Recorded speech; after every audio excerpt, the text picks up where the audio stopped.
السلام عليكم ورحمة الله وبركاته، أهلا وسهلا بكم في برنامج دقيقة كورة. النهاردة معانا أخبار تهم الشارع الرياضي المصري. تعالى نتكلم. قبل كده كنت قلت طبعا كانوا بيتكلموا في صفقات الأهلي، والأهلي هيجيب مهاجم، الأهلي هيجيب جناح، الأهلي هيجيب مدافع.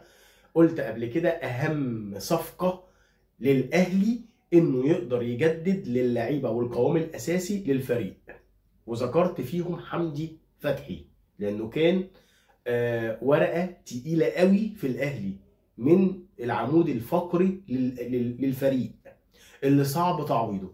طبعا النهارده رسميا حمدي فتحي في الوكرة القطري مقابل 3 مليون دولار.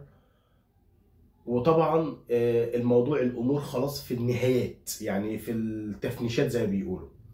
ممكن الصفقة تزيد، يعني هو حمدي فتحي خلاص هو مقرر الرحيل. 3 مليون، 3 ونص، الأهلي طالب أكتر. طب ماشي، طب لا، حتى لو الموضوع يعني 3 مليون دول ما زادوش، لا هو خلاص الموضوع خلصان. حمدي فتحي قولا واحدا مش موجود في الأهلي من الموسم القادم.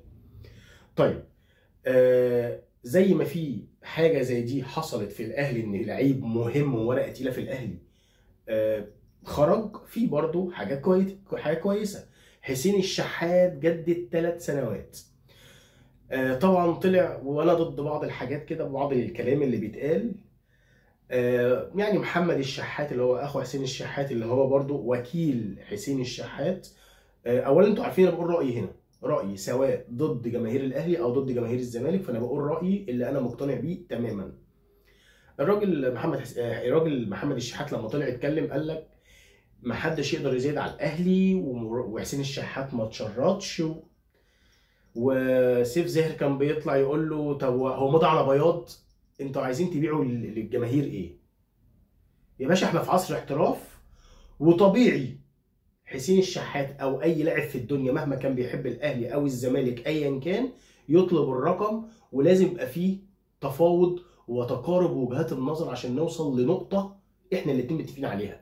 ما تجيش تقول لي اصل انا همضي على بياض، مفيش الكلام ده، مفيش الكلام ده. الكلام ده كان زمان زمان زمان، اللي كان اللعيبه بتحط من جيبها للنادي، دي تقدر تقول ده كان موجود ساعتها. لكن النهارده مفيش حاجه اسمها على بياض. قبل ما العب هاخد كام؟ لان دي اكل عيشه، مش نضحك على بعض. انا مش ضد ان انت تقول انا عايز كذا، لكن ضد انك تبيع لي حاجه مش موجوده. ما تقوليش اصلا ما حدش يقدر يزايد، لا، في كلام كده ما بعرفش اشتريه. تمام؟ واكيد في جمهور بيشوفني او ناس بتشوفني يعني نفس الدماغ او عندها نفس التفكير. انا بقول رايي، اتمنى رايي ما يبقاش ما يزعجكوش. طيب حسين الشحات، الف مليون مبروك لحسين الشحات وللاهلي على التجديد. كمان الاهلي جدد لرامي ربيعه، وكمان ياسر ابراهيم. كل دي اخبار كويسه قوي. في قضيه بقى هنا، تعال نتكلم في حته سيف فاروق جعفر. من شهر قالوا انه مضى 4 سنوات او 5 سنوات، ايا كان، الراجل مضى عقد مع بيراميدز وتقاضى مقدم تعاقد. وطلع مرتضى منصور قال سيف فاروق جعفر جدد معانا والدنيا زي الفل. وطبعا مين صح ومين غلط؟ طيب في الحالة دي، لو سيف فاروق جعفر جدد للزمالك كما قيل من قبل رئيس النادي السابق، في الحالة دي جدد هنا وفي عقود مضى عليها في بيراميدز، هنا اللاعب يتوقف. وافتكر قضية الشيخ، قضية مؤمن زكريا شفاه الله وعافاه، تذكر قضايا كثيرة. هنا الموضوع هيتهندل ازاي ومين اللي هياخد الصفقة؟ طيب لو هياخد الصفقة، لو افترضنا ان الزمالك خد الصفقة، بيراميدز او مسؤولي بيراميدز لو ما طلعوش العقود اللي الراجل مضى عليها، اللي سيف فاروق جعفر مضى عليها، يبقى اللي بيأثر ده بيأثر على نادي بيراميدز، في حق نادي بيراميدز. هنشوف الساعات او الايام القادمه ماذا سيحدث في هذه القضيه.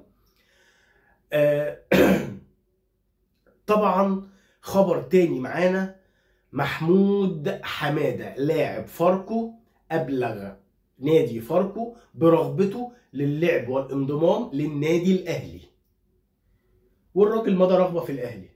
السؤال هنا بقى، هل محمود حمادة الأهلي في احتياج ليه؟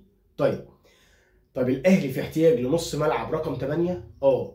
هل محمود حمادة اللاعب اللي يمسك رقم 8 أو يلعب رقم 8 في الأهلي؟ من وجهة نظري لا، بشوف كده وده رأيي.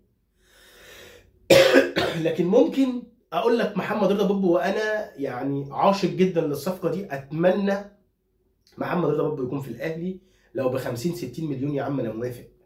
لاعب فرده تقيله، لاعب انت مش محتاج لرقم 10 في الاهلي في وجود اللاعب ده.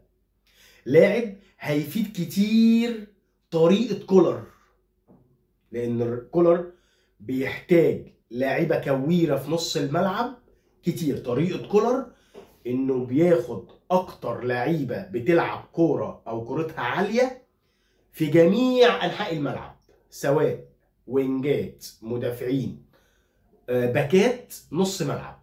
هو بيختار اللعيبه الكويره، فالصفقه دي مهمه جدا. محمود حماده في كلام عليه. هتكلم برضه في حاجه تانية، حته ضربه الجزاء اللي اتحسبت على فاركو امام الزمالك. حازم امام اكتر من مره طلع طبعا، يعني وقف قدام احمد الشناوي واعترض. طبعا احمد الشناوي قال ان دي مش ضربه جزاء وازاي ومش ازاي والكلام ده كله. حازم امام اعترض، قال لك لا، طب ممكن نجيبها من زاويه ثانيه. حازم امام اللي هو عضو في اتحاد الكوره طلع قال لك طب ممكن نجيبها من الزاويه دي، طب ممكن من الزاويه دي، طب ممكن من الزاويه دي، طب ممكن من الزاويه دي. اللي هو عايز يطلع ضربه الجزاء ضربه جزاء صحيحه باي شكل من الاشكال، لمجرد انها للزمالك والكوره عليها شك انها ضربه جزاء. طبعا يعني اتمنى فعلا ان يكون حازم امام يكون يقلع فانيلة او تيشيرت الزمالك وهو بيحلل. لما تيجي تحلل ما يبقاش تحليلك دايما دفاع عن فريقك. بتكلم مش لحازم امام بس، بتكلم للكل. انت موجود بتحلل الكوره وبتقول كلمه حق. انا مثلا بتكلم في الكوره. لما باجي اتكلم في الكوره، والله الاهلي لو عنده حاجه بقول والله الاهلي عنده 1 2 3.